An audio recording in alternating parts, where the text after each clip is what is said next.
400ಕ್ಕೂ ಹೆಚ್ಚು ಬಡ ಕೂಲಿ ಕಾರ್ಮಿಕರಿಗೆ ದಿನಬಳಕೆ ವಸ್ತುಗಳು ಹಾಗೂ ಹೊಸ ಬಟ್ಟೆಗಳ ವಿತರಣೆ. ಬಡವರ ಸೇವೆಯಲ್ಲಿ ತನ್ನ ಜೀವನ ಕಳೆಯುತ್ತಿರುವ ಅಯ್ಯಪ್ಪ ಸ್ವಾಮಿಯ ಪರಮ ಭಕ್ತ. ಇದು ದಾನವೂ ಅಲ್ಲ, ಉಚಿತವೂ ಅಲ್ಲ. ದೇವರು ನನಗೆ ನೀಡಿರುವ ಅವಕಾಶವನ್ನ ಬಡವರ ಸೇವೆಗಾಗಿ ಉಪಯೋಗಿಸಿಕೊಳ್ಳುತ್ತಿದ್ದೇನೆ. ಮನುಷ್ಯನಿಗೆ ಜೀವನ ನಡೆಸಲು ಬೇಕಾಗಿರುವುದು 3 ಹೊತ್ತು ಊಟ, ಮೈತುಂಬ ಬಟ್ಟೆ ಎನ್ನುತ್ತಾರೆ ಈ ಅಯ್ಯಪ್ಪನ ಭಕ್ತ. ತನ್ನ 60 ವರ್ಷದ ಜೀವನದಲ್ಲಿ 380ಕ್ಕೂ ಹೆಚ್ಚು ಬಾರಿ ಅಯ್ಯಪ್ಪನ ದರ್ಶನ ಪಡೆದಿದ್ದಾರೆ ಈ ಭಕ್ತ. ಕಳೆದ 23 ವರ್ಷದಿಂದ ಪ್ರತಿ ವರ್ಷವೂ ಈ ಸೇವೆಯನ್ನು ಮಾಡುತ್ತಾ ಬಂದಿದ್ದಾರೆ ದಂಪತಿಗಳು. ಕೊರಟಗೆರೆ ಪಟ್ಟಣದ ಕನಿಕಾ ಪರಮೇಶ್ವರಿ ಕಲ್ಯಾಣ ಮಂಟಪದಲ್ಲಿ ಏರ್ಪಡಿಸಲಾಗಿದ್ದ ಅಯ್ಯಪ್ಪ ಸ್ವಾಮಿ ಚಾರಿಟಬಲ್ ಟ್ರಸ್ಟ್, ಬುರುಗಲ್ ಮಠ ರಸ್ತೆ, ವಿವಿಪುರಂ, ಬೆಂಗಳೂರು ಹಾಗೂ ವಾಸವಿ ಯುವಜನ ಸಂಘ ಕೊರಟಗೆರೆ ಇವರ ಸಹಯೋಗದೊಂದಿಗೆ ಕಾರ್ಮಿಕರ ದಿನಾಚರಣೆಯ ಪ್ರಯುಕ್ತ ಬಡ ಕೂಲಿ ಕಾರ್ಮಿಕರಿಗೆ ವಸ್ತ್ರಗಳ ವಿತರಣೆ ಹಾಗೂ ಭೋಜನ ಕಾರ್ಯಕ್ರಮ ನೆರವೇರಿಸಲಾಯಿತು. ಪ್ರತಿ ವರ್ಷ ಬರುವ ಹಬ್ಬಗಳಲ್ಲಿ ಕೂಲಿ ಕಾರ್ಮಿಕರಿಗೆ, ಕಡು ಬಡವರಿಗೆ ಹೊಸ ಪಾತ್ರೆಗಳು, ಹೊಸ ಬಟ್ಟೆಗಳು ಹಾಗೂ ದಿನಸಿ ಪದಾರ್ಥಗಳನ್ನು ನೀಡುತ್ತಾ ಬಂದಿರುವ ಬೆಂಗಳೂರು ಮೂಲದ ಅಯ್ಯಪ್ಪ ಸ್ವಾಮಿ ಚಾರಿಟಬಲ್ ಟ್ರಸ್ಟ್ನ ಅಧ್ಯಕ್ಷ ತಿಮ್ಮಯ್ಯ ಸ್ವಾಮಿ ಹಾಗೂ ಧರ್ಮಪತ್ನಿ ಪಿಟಿ ಶಾಂತಕುಮಾರಿ ಹಾಗೂ ಟ್ರಸ್ಟ್ನ ಪದಾಧಿಕಾರಿಗಳು ಇದೀಗ ಒಂದು ಹೆಜ್ಜೆ ಮುಂದೆ ಹೋಗಿ ಸರ್ಕಾರಿ ಶಾಲೆಯ ಬಡ ಮಕ್ಕಳ ಅನುಕೂಲಕ್ಕಾಗಿ 10 ಶೌಚಾಲಯಗಳನ್ನು ನಿರ್ಮಿಸಿಕೊಡುವ ಭರವಸೆ ಹಾಗೂ ಶಾಲಾ ಮಕ್ಕಳ ವಿದ್ಯಾಭ್ಯಾಸಕ್ಕೆ ಅನುಕೂಲವಾಗುವ ವಸ್ತುಗಳನ್ನು ಕೊಡಿಸುವ ಭರವಸೆ ನೀಡಿದ್ದಾರೆ. ಇವರ ಸೇವೆಯನ್ನು ಕಂಡು ಕೊರಟಗೆರೆ ವಾಸವಿ ಯುವಜನ ಸಂಘದ ವತಿಯಿಂದ ಅಯ್ಯಪ್ಪ ಸ್ವಾಮಿ ಚಾರಿಟಬಲ್ ಟ್ರಸ್ಟ್ನ ಈ ಸೇವೆಗೆ ತಮ್ಮ ಸಮುದಾಯ ಭವನದಲ್ಲಿ ಬೇಕಾದ ವ್ಯವಸ್ಥೆಗಳನ್ನು ಕಲ್ಪಿಸಿಕೊಟ್ಟು ಸುಮಾರು 8 ಹಳ್ಳಿಯ ಕಡು ಬಡವರನ್ನ ತಾವೇ ಖುದ್ದು ಹಳ್ಳಿಗಳಿಗೆ ತೆರಳಿ ಕುಟುಂಬದ ಬಗ್ಗೆ ಅರಿತು ಇಲ್ಲಿಗೆ ಕರೆತಂದು ಅವರಿಗೆ ಈ ವಸ್ತ್ರಗಳನ್ನ ನೀಡುವಲ್ಲಿ ಸಹಕರಿಸಿದ್ದಾರೆ.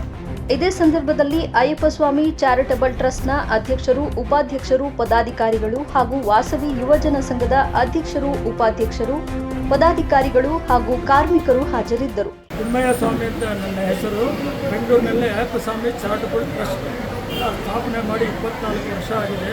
23 ವರ್ಷಗಳಿಂದ ಯುಗಾದಿಗೆ ಮೊದಲ ಭಾನುವಾರ ಒಂದು ಕಾರ್ಯಕ್ರಮ, ಮೇನಲ್ಲಿ ಒಂದು ಕಾರ್ಯಕ್ರಮ, ಈ ಕಾರ್ಯಕ್ರಮಗಳನ್ನು ನಾವು ಮಾಡ್ಕೊಂಡು ಬಂದಿದ್ದೀವಿ. ಇದೇ ಥರ ಶೈಲಾಪುರ ಹತ್ರ 39 ಜನಕ್ಕೆ ಫ್ರೀ ಸೈಟ್ಗಳನ್ನು ನಮ್ಮ ಸಂಸ್ಥೆಯಿಂದ ಕೊಟ್ಟಿದ್ದೀನಿ. ಆಮೇಲೆ ಬಾಗೇಪಲ್ಲಿ ಹತ್ರ ಪಾತಪಾಳ್ಯದಲ್ಲಿ ಒಂದು ಕಾಲೇಜಿಗೆ 2.5 ಎಕರೆ ಜಮೀನು ಕೊಟ್ಟು ಅವ್ರಿಗೂ ಕಾಲೇಜು ಸ್ಥಾಪನೆ ಮಾಡಿ ಕೊಟ್ಟಿದ್ದೀವಿ. ಹೋದ ವರ್ಷ ಇಲ್ಲಿ ಮೇ ಡೇ ಆಚರಣೆ ಮಾಡಿದಾಗ ಇವ್ರು ಕೇಳಿದ್ರು, ನೀವು ಚೆನ್ನಾಗಿ ಕಾರ್ಯಕ್ರಮ ಮಾಡ್ತಾ ಇದ್ದೀರಾ, ಮತ್ತೆ ನಮ್ಮೂರಲ್ಲೇ ಮಾಡಿ ಅಂತ ಹೇಳಿದಕ್ಕೋಸ್ಕರನೇ 1 ವರ್ಷದಲ್ಲಿ 2 ಸಲ ಬಂದಿರೋದು. ಇದೇ ನನ್ನ ಜೀವನದಲ್ಲಿ 2ನೇ ಟೈಮ್. ಒಂದು ಸಲ ಮಾಗಡಿನಲ್ಲಿ ಮಾಡ್ತಾ ಇದ್ದೀವಿ, 5 ವರ್ಷಕ್ಕೆ ಒಂದು ಸಲ ಒಂದೊಂದು ಊರಲ್ಲಿ. ಮೊನ್ನೆ 31/3 ಕೈವಾರದಲ್ಲಿ 400 ಜನಕ್ಕೆ ವಸ್ತ್ರಗಳನ್ನು ಮಾಡಿದ್ದೀವಿ. ಶಿವರಾತ್ರಿ ದಿನ 4,000 ಜನಕ್ಕೆ ಕಾಫಿ ಟೀ ಕೊಡ್ತಾ ಇದ್ದೀವಿ. ಪ್ರತಿ ತಿಂಗಳು 5 ಜನಕ್ಕೆ ಡಯಾಲಿಸಿಸ್ಗೆ ಕೊಡ್ತಾ ಇದ್ದೀವಿ. ಮತ್ತು ಸ್ಕೂಲ್ ಫೀಸ್ಗಾಗಿ ಪ್ರತಿ ವರ್ಷವೂ 75,000 ರೂಪಾಯಿ ಒಂದು ಅಮೌಂಟನ್ನು ನಿಗದಿ ಮಾಡಿರ್ತೀವಿ. ಆ ಅಮೌಂಟಲ್ಲಿ ಎಷ್ಟು ಜನಕ್ಕೆ ಬಂದರೆ 10 ಜನಕ್ಕೆ 75,000 ರೂಪಾಯಿಯನ್ನು ನಾವು ಕೊಟ್ಕೊಂಡು ಬಂದಿದ್ದೀವಿ. ಈ ಪಾತ್ರೆಯನ್ನು ಯಾತಕ್ಕೆ ಕೊಡ್ತಾ ಇದ್ದೀವಿ ಅಂದರೆ ಅವರಿಗೊಂದು ಉತ್ಸಾಹ ಇರಬೇಕು, ಸೀರೆ ತಗೊಂಡು ಹೋಗಬಾರ್ದು, ಅವ್ರು ಇರಬೇಕು ಅನ್ನೋದು ಒಂದು ಉದ್ದೇಶಕ್ಕೋಸ್ಕರ 5 ಸೆಟ್ ಗಂಡಸರಿಗೆ, 5 ಸೆಟ್ ಗಂಡಸರಿಗೆ ಇವತ್ತಿನ ಈ ಕಾರ್ಯಕ್ರಮಕ್ಕೆ ನಮಗೆ 1,32,000 ರೂಪಾಯಿ ಖರ್ಚಾಗ್ತದೆ. ಇವತ್ತು ಸಹಕಾರ ನಮಗೆ ಕೊರಟಗೆರೆಯಿಂದ ವಾಸವಿ ಸಂಘದವರು ಸಹಕಾರ ಕೊಟ್ಟಿದ್ದಾರೆ. ಅವತ್ತು ಇರೋದಕ್ಕೆ ನಾನು 3 ದಿನ ಕಾಲ ಇಲ್ಲೇ ಇರ್ತೀನಿ. ಯಾಕಂದರೆ ಸುಮ್ಮನೆ ಟೋಕನ್ ಕೊಟ್ಟು ಹೋಗಲ್ಲ. ಹಳ್ಳಿಗಳನ್ನು ಸುತ್ತಿ 3 ದಿನ ಕಾಲ ನಾನು ಹಳ್ಳಿಗೂ ಸುತ್ತಿ ಕೆಲವರಿಗೆ ಕೊಡೋದಿಲ್ಲ ಅಂತಲೂ ಅವ್ರು ಬೈಕೊಂಡು ನಾನು ಹೋಗಿದ್ದಾರೆ. ನಾನು ಹೇಳಿದ್ದೀನಿ, ಕಡು ಬಡವರಿಗೆ ನೋಡಿ ಕೊಡಬೇಕು ಅಂತ ನನ್ನ ಉದ್ದೇಶ. ಈ ಥರ ಕೊಡಬೇಕಂದ್ರೆ ಬೆಂಗಳೂರಲ್ಲಿ ಭಾಳ ಜನ ಸಿಗ್ತಾರೆ ಅಂತ ಅದಕ್ಕೊಂದು ಕಾಂಪ್ಲೇಟನ್ನು ಮಾಡಿದ್ದೀವಿ. ಈ ಸರ್ಕಾರದ್ದೆಲ್ಲ ರಾಜಕೀಯ ನ್ಯಾಯಕಂತೆಲ್ಲ ಒಂದು ಸಂಸ್ಥೆಯಿಂದ ನಾವು ಮಾಡ್ತಾ ಇದ್ದೀವಿ. ಅವರಿಗೆ ವಿತರಣೆ ಕೊಟ್ಟು ಅವರಿಗೆ ದಯವಾಗಿ ನಾವು ವಾಪಸ್ ಕಳಿಸಿದ್ದೀವಿ. ಎಷ್ಟು ಜನಕ್ಕೆ ಕೊಟ್ಟರಿ ಇವತ್ತು ಇಲ್ಲಿ? 220 ಜನಕ್ಕೆ. ತಮ್ಮ ಹೆಸರು? ತಿಮ್ಮಯ್ಯ ಸ್ವಾಮಿ. ಯಾವ ಊರು? 347ನೇ ಪ್ರಯಾಣ ಶಬರಿಮಲೆ ಯಾತ್ರೆ ಆಗಿದೆ. ಈಗ 14ನೇ ತಾರೀಕು ಹೋಗೋದು 348ನೇ ಸಲ ಶಬರಿಮಲೆ ಯಾತ್ರೆ. ಪ್ರತಿ ವರ್ಷ ಅಯ್ಯಪ್ಪನನ್ನು ಧ್ಯಾನ ಮಾಡಿಕೊಂಡು ಅವರ ಹೆಸರಲ್ಲೇ ಕಾರ್ಯಕ್ರಮವನ್ನು ನಾನು ಮಾಡ್ತಾ ಇದ್ದೀನಿ. ಯಾಕಂದರೆ ಅವ್ರಿಗೂ ಭಾಳ ಉಪಯೋಗ ಆಗಿದೆ, ಸಂತೋಷ ಆಗಿದೆ, ಅನುಕೂಲನೂ ಆಗಿದೆ. ವ್ಯಾಪಾರ ಬಿಟ್ಟು 27 ವರ್ಷಗಳಾಯಿತು. ಬರೀ ಸಮಾಜ ಸೇವೆ. ಪಿಟಿ ಶಾಂತಕುಮಾರಿ ಅಂತ ಅವರ ಸೇವೆಗಾಗಿ ನಾನು ನಿಂತ್ಕೊಂಡು ಎಲ್ಲ ಅವರ ಸಹಾಯಕ್ಕಾಗಿ ನಾನೆಲ್ಲ ಕಾರ್ಯಕ್ರಮಗಳಿಗೂ ಅವರಿಗೆ ಋಣಿಯಾಗಿದ್ದೀನಿ.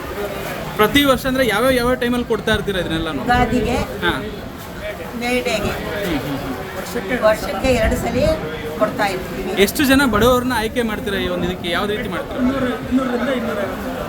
300 ಯುಗಾದಿಗೆ ಯುಗಾದಿಗೆ 300 ಜನ, 350. 350 100 ಜನಕ್ಕೆ ಗಂಡಸರಿಗೆ, ಇದಕ್ಕೆ 250 ಗಂಡಸರಿಗೆ 60.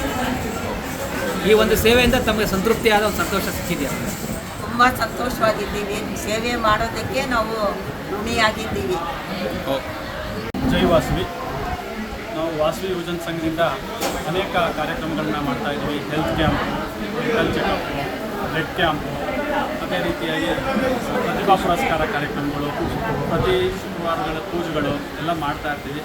ಈ ಒಂದು ಕಾರ್ಯಕ್ರಮ ಮಾಡಬೇಕಾದ್ರೆ ನಮಗೆ ಇವರು ಮಾಗಡಿಯಲ್ಲಿ ಒಂದು ಊರಲ್ಲಿ ಕೊಡ್ತಾಯಿದ್ರು, ಹಳ್ಳೀಲಿ. ನಮಗೆ ಗೊತ್ತಿರೋ ಅಂಥವ್ರು ಹೇಳಿದಾಗ ನಮ್ಮೂರಲ್ಲಿ ಯಾಕೆ ಮಾಡಬಾರ್ದು, ನಮ್ಮೂರಲ್ಲೂ ಕೂಲಿ ಕಾರ್ಮಿಕರಿದ್ದಾರೆ, ನಮ್ಮ ಸುತ್ತಮುತ್ತ ಹಳ್ಳೀಲಿ ಬಡ ಕಾರ್ಮಿಕರಿರ್ತಾರೆ, ಅವ್ರಿಗೆ ಕೊಡ್ಬೋದಲ್ಲ ಅಂತ ಯೋಚನೆ ಮಾಡಿ ಹಿಂದಿನ ವರ್ಷ ಅವ್ರನ್ನ ನಾವು ಹುಡುಕಿ ಕರ್ಕೊಂಡು ಬಂದು ಹಿಂದಿನ ವರ್ಷ ಮಾಡಿ ಈ ವರ್ಷ ಕೂಡ ದಯಮಾಡಿ ಈ ವರ್ಷನೂ ಕೊಡಿ ಅಂತ ಅವ್ರು ನಾವು ಒಂದು ಊರಲ್ಲಿ 5 ವರ್ಷಕ್ಕೆ ಒಂದು ಸತಿ ಕೊಡ್ತೀವಿ ಅಂತಂದು ದಯಮಾಡಿ ಈ ಸತಿನೂ ಕೊಡಿ, ನಾವು ಕಾರ್ಯಕ್ರಮ ಏನೇನು ಮಾಡಬೇಕು ಅದಕ್ಕೆಲ್ಲ ವ್ಯವಸ್ಥೆ ಮಾಡಿಕೊಡ್ತೀವಿ ಅಂದಾಗ ಅವ್ರು ಖಂಡಿತವಾಗಿ ಬಂದು ವಾರದ ಮುಂಚೆ ಬಂದು ಪ್ರತಿ ಗ್ರಾಮಕ್ಕೆ ಹೋಗಿ ಮನೆ ಹತ್ರಕ್ಕೆ ಹೋಗಿ ಯಾರು ಬಡವರಿದ್ದಾರೆ ಅವ್ರನ್ನ ಗುರುತಿಸಿ ಅವರಿಗೆ ಕೂಪನ್ ಕೊಟ್ಟು ಇಲ್ಲಿಗೆ ಬಂದು ಅವರಿಗೆ ಬಟ್ಟೆ, ಹೆಂಗಸರಿಗೆ ಸೀರೆ, ಜಾಕೆಟು, ಟವಲ್ಲು ಈ ಥರ ಕೊಡ್ತಾ ಇದ್ದಾರೆ. ಗಂಡಸರಿಗೆ ಶರ್ಟು, ರೆಡಿ ಶರ್ಟು, ಪಂಚೆ, ಟವಲ್ಲು ಕೊಡ್ತಾ ಇದ್ದಾರೆ.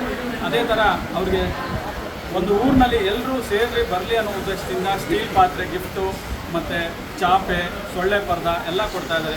ಈ ಒಂದು ಕಾರ್ಯಕ್ರಮ ಮಾಡೋದಕ್ಕೆ ಅವ್ರನ್ನ ಕರೆದಾಗ ತುಂಬ ಅನುಕೂಲ ಮಾಡಿಕೊಡ್ತಾ ಇದ್ದೀರಾ, ಚೆನ್ನಾಗಿ ಮಾಡ್ತಾಯಿದ್ದೀನಿ ಯುವಜನ ಸಂಘದವರು ಅಂತೇಳಿ ಅವರು ಕೂಡ ಬಂದು ಈ ಕಾರ್ಯಕ್ರಮನ ನಡೆಸ್ಕೊಟ್ರು. ಅದೇ ರೀತಿ ಈ ಥರ ಕಾರ್ಯಕ್ರಮ ಮಾಡೋದಕ್ಕೆ ನಮಗೂ ಖುಷಿ ಆಗುತ್ತೆ, ಪ್ರೋತ್ಸಾಹ ಸಿಗುತ್ತೆ. ಈ ಥರ ಬಡ ಕಾರ್ಮಿಕರಿಗೆ ಯಾರು ಇದ್ದವ್ರಿಗೆ ಮಾಡೋದಕ್ಕಿಂತ ಬಡವ್ರಿಗೆ ಮಾಡ್ತಾರೆ ಇವರು. ಆ ಉದ್ದೇಶದಿಂದ ಗುರುತಿಸ್ತಾರೆ, ಎಲ್ಲರಿಗೂ ಸುಮ್ಮನೆ ಒಂದೇ ಥರ ಕೊಡೋದಿಲ್ಲ, ಗುರುತಿಸಿ ನೋಡೋದ್ರಿಂದ ನಮ್ಗೆ ತುಂಬ ಖುಷಿಯಾಗಿ ಈ ಕಾರ್ಯಕ್ರಮ ಮಾಡ್ತಾರೆ. ಸುಮಾರು ಎಷ್ಟು ಹಳ್ಳಿ ಅಥವಾ ಎಷ್ಟು ಜನಕ್ಕೆ ಕೊಟ್ರಿ ಇವತ್ತಿಗೆ? ಇವತ್ತು 200 ಜನ ಮಹಿಳೆಯರಿಗೆ ಕೊಡ್ತಾ ಇದ್ದಾರೆ, 160 ಜನ ಪುರುಷರು ಕೊಡ್ತಾ ಇದ್ದಾರೆ. ಸುಮಾರು 8 ಗ್ರಾಮಗಳಲ್ಲಿ ಈ ಒಂದು ಮಾಡಿದ್ದಾರೆ. ಅದ್ರ ಜೊತೆಗೆ ಇಲ್ಲಿ ಟೌನಲ್ಲಿ ಸಮೇತ ನಮ್ಮ ಸಂಘದಿಂದ ಒಂದು 40ರಿಂದ 50 ಜನಕ್ಕೆ ಗುರುತಿಸಿ ಮನೆ ಕೆಲಸ ಮಾಡೋರು, ಅಂಗಡಿ ಕೆಲಸಗಳು ಮಾಡೋರು ಅಂತ ಗುರುತಿಸಿ ಒಂದು 40-50 ಜನಕ್ಕೆ ಕೊಡಲಿ ಅಂತ ಹೇಳಿ ಅವ್ರು ರಿಕ್ವೆಸ್ಟ್ ಮಾಡಿ ಹೇಳಿದ್ದಕ್ಕೆ ಕೊಡ್ತಾ ಇದ್ದಾರೆ. ಅವ್ರಿಗೂ ಕೂಡ ಕೊಟ್ಟಿದ್ದಕ್ಕೆ ನಾವು ಧನ್ಯವಾದ ಹೇಳ್ತಾ ಈ ಕಾರ್ಯಕ್ರಮ ಮಾಡಿಕೊಟ್ಟಿದ್ದಕ್ಕೆ ಧನ್ಯವಾದ. ನಿಮಗೂ ಕೂಡ ಧನ್ಯವಾದ.